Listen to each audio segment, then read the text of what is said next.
Tyler Hardy, thicker than blood. Thicker than blood, Tyler Hardy.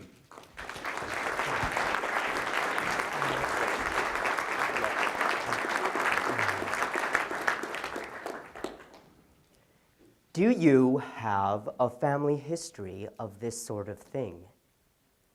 Is probably one of the last questions you want to be asked by the emergency room doctor. And that's precisely the question I was being asked 2 months ago at the U of M ER.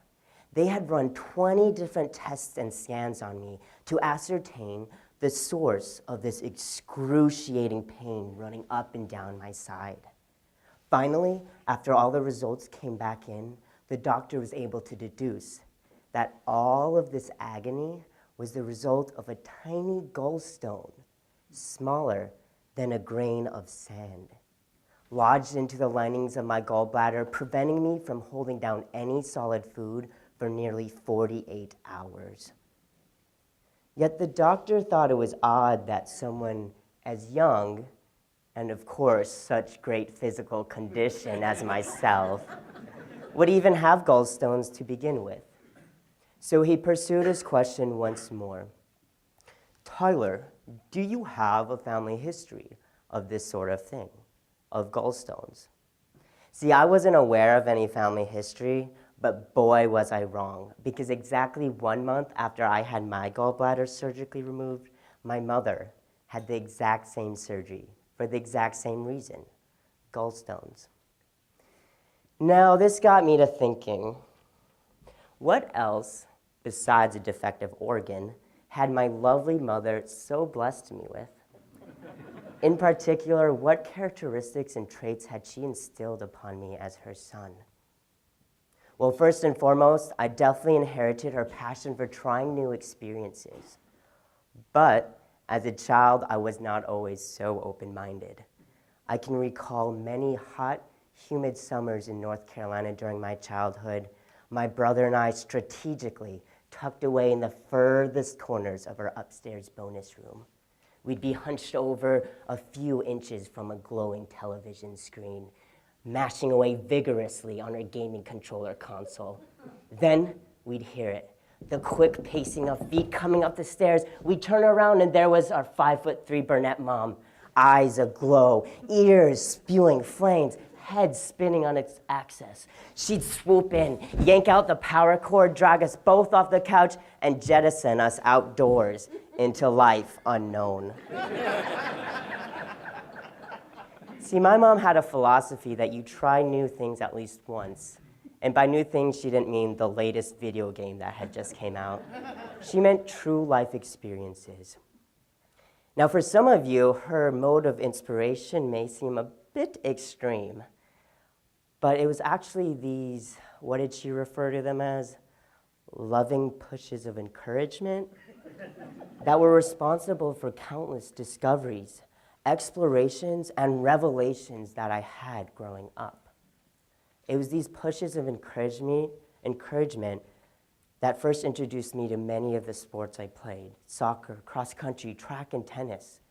She inspired me and threw me into 20 wonderful years with these sports, where I learned what true determination, teamwork, and leadership look like, and where I made lifelong friends that I still have to this very day.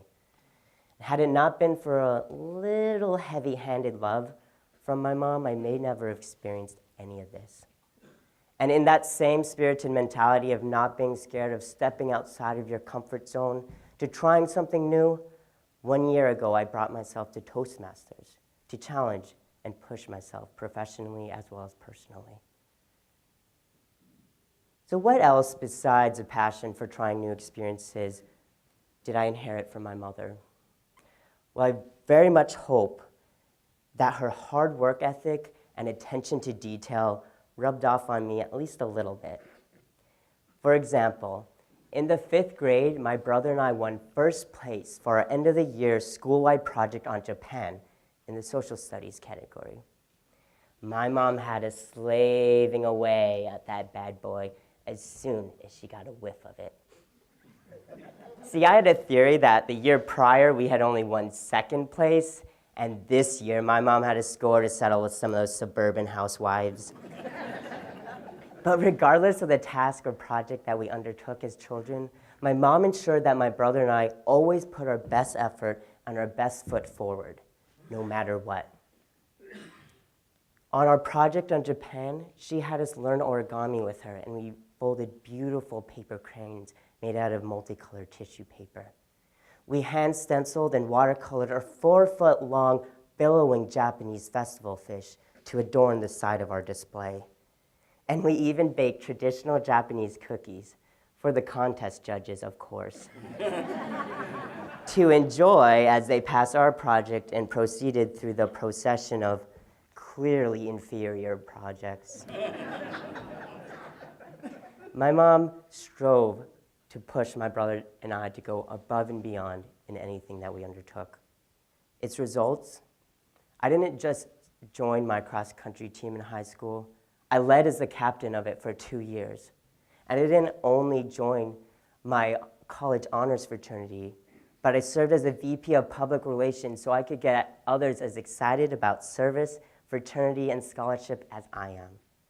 And lastly, I didn't just come to Toastmasters to sit idly at a bi-weekly meeting every month, but I'm the current co-founder and president of my local chapter, so that I'm in a position to push others as far as they're willing to go in their Toastmasters experience.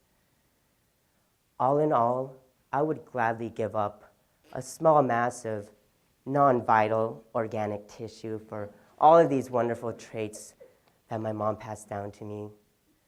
A willingness to try new experiences, an attention to detail, and a very hard work ethic.